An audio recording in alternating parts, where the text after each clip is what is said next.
हाँ जी, अब ये देखने वाली ये बात है कि नून के ऊपर क्या लगी हुई है, जज़म। ये जो दालुमा बनी हुई है इसका नाम है जज़म। ये जज़म जिस भी हरफ के ऊपर आती है उस हरफ को साकिन कहते हैं। ठीक है, ये साकिन हरफ होता है वो पिछले वाले को अपने साथ मिलाता है। अब नून के पीछे आ गया है मीम, अब हमने मीम को नून के साथ मिलाना था इस जज़म की वजह से। लेकिन जब आगे देखा है, आगे ये है या के ऊपर लगी हुई है 3 दंदों वाली शद। शद जो होती है वो भी पिछले वाले को अपने साथ मिलाती है, लेकिन जज़म वाला जो हरफ होता है वो पिछले वाले को अपने साथ मिलाने के बाद आगे वो कहीं भी नहीं मिलता। ठीक है, लेकिन शद जो होती है वो पिछले वाले को अपने साथ मिलाने के बाद आगे भी मिल जाती है। ये फ़र्क है जज़म और शद में। अब हम देखना क्या है, ये है कि जो वो शद को पढ़ेंगे तो पिछले वाला हरफ जो जज़म वाला पीछे आगे नहीं मिलेगा, तो फिर इसका क्या करेंगे। इस मौके पे हम यूं क्या करेंगे कि मीम को, ये जो भी हरफ होगा उसको नून साकिन के बजाय आगे शद वाले हरफ के साथ मिलाएंगे। ठीक है, फिर हमने क्या करना है कि जो नून है ये दरमियान में इदगाम हो जाएगा, अंदर अंदर रह जाएगा। दूसरी बात ये होगी कि जब मीम को या के साथ मिलाएंगे, इस नून आने की वजह से अब हमने यहाँ पे गुन्ना भी करना है। गुन्ना किस तरह करेंगे तो चलिए पढ़ते हैं। मीम शा ज़बर माई, कैसे पढ़ेंगे, माई। ये हमने गुन्ना किया है दरमियान में नून आने की वजह से, क्योंकि जो शद वाला हरफ होता है वो हमेशा दबाव के साथ पढ़ा जाता है। लेकिन यहाँ हमने जो गुन्ना किया है वो किसकी वजह से, दरमियान में नून के साकिन होने की वजह से। नहमदुहु व नसल्ली अला रसूलिहिल करीम, अम्मा बअद फ़अऊज़ु बिल्लाहि मिनश्शैतानिर रजीम, बिस्मिल्लाहिर रहमानिर रहीम। अस्सलामु अलैकुम व रहमतुल्लाहि व बरकातुहू। उम्मीद है आप सब खैरियत से होंगे। इंशाल्लाह जहाँ होंगे ईमान और सेहत की नेमत से माला माल होंगे। हाँ जी, तो आगाज़ करते हैं हम अपने आज के सबक का दुआओं के साथ। तो चलिए शुरू करते हैं। अल्लाहुम्मा सल्ली अला सय्यिदिना व मौलाना मुहम्मदिन व अला आलि सय्यिदिना व मौलाना मुहम्मदिन व बारिक व सल्लिम। रब्बि इश्रह ली सदरी व यस्सिर ली अमरी वहलुल उक़दतम मिन लिसानी यफ़क़हू क़ौली।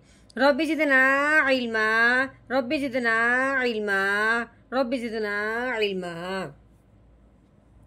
अऊज़ु बिल्लाहि मिनश शैतानिर रजीम, बिस्मिल्लाहिर रहमानिर रहीम। हाँ जी, ये सीन है। सीन के ऊपर जो लगी हुई है इसको ज़बर कहते हैं। सीन सिटी वाला हरफ है, नरमी से इसको बिल्कुल अदा नहीं करना। तो कैसे पढ़ेंगे, सीन ज़बर सा। हाँ जी, आगे ये या है, या को लगी हुई है ज़बर। अगले हरफ को देखा है, अगले हरफ क्या है, शद वाला हरफ है। तो हमने क्या कहा था कि शद वाला जो हरफ होता है वो पिछले वाले को अपने साथ मिलाने के बाद आगे भी मिलता है।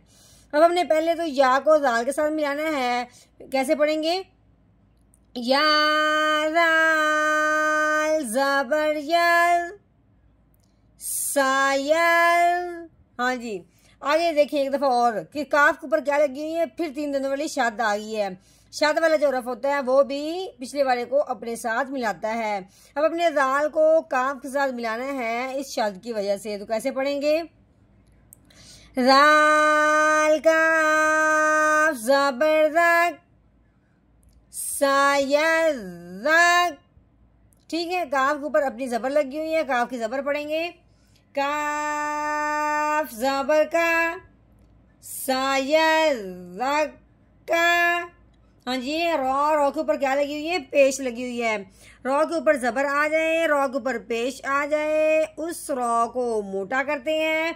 अगर रॉ के नीचे ज़ेर आ जाए तो उस रॉ को बारीक करते हैं। तो कैसे पढ़ेंगे, रो पेश रो, सायद कारो। ठीक है, आगे देखें, ये मीम है, मीम के ऊपर क्या लगी हुई है, ज़बर लगी हुई है। आगे ये नून है, इसके ऊपर क्या लगी हुई, जज़म।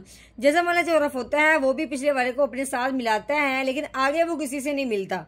ठीक है, आगे देखिए, ये या है, या के ऊपर क्या लगी हुई, शद लगी हुई 3 दंदों वाली। शद जो होती है वो पिछले वाले को अपने साथ मिलाता भी है और उसके बाद दोबारा भी पढ़ा जाता है। ठीक है। अब हम क्या करेंगे, ये जो नून है इसको पर्दे में नहीं लाएंगे, मीम को या के साथ मिलाएंगे। जो नून है ये इदगाम हो जाएगा, लफ्ज के अंदर रह जाएगा। ठीक है। तो दूसरी बात, जब ये मीम को या के साथ मिलाएंगे, दरम्यान में नून आने की वजह से हमने यहाँ पे गुन्ना भी करना है।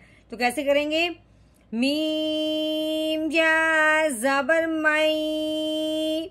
ठीक है, ये जो मैंने किया ना मई, ये गुन्ना है।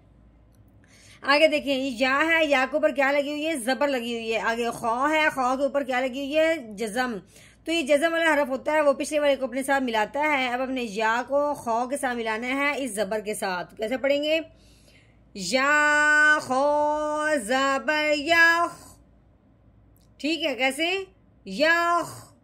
ये शीन है, शीन के ऊपर क्या लगी हुई है, खड़ी जबर। जो खड़ी जबर वाला हरफ होता है उसको एक अलिफ के बराबर लंबा करते हैं। आगे जो या है ये खड़ी जबर के साथ आ ही जाती है, इसलिए इसको पढ़ने में नहीं लेके आना, लिखने में ये आएगा। पढ़ने में हम सिर्फ शीन पढ़ेंगे।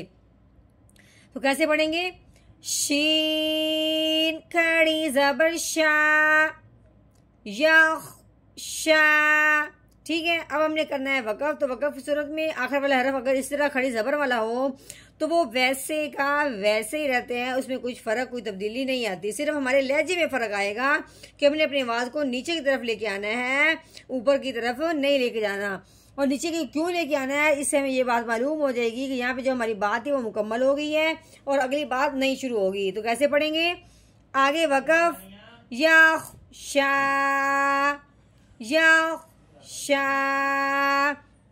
हाँ जी, अभी मुकम्मल ऐड हमने कर लिया तोड़। अब हमने करना है इसका मुकम्मल जोड़, रवानगी के साथ पढ़ेंगे। तो किस तरह पढ़ेंगे, अऊज़ु बिल्लाहि मिनश शैतानिर रजीम।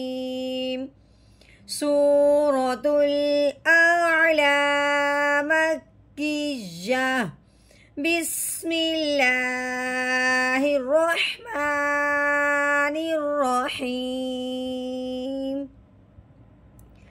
सयज़्ज़क्करु मन यख़्शा। सयज़्ज़क्करु मन यख़्शा।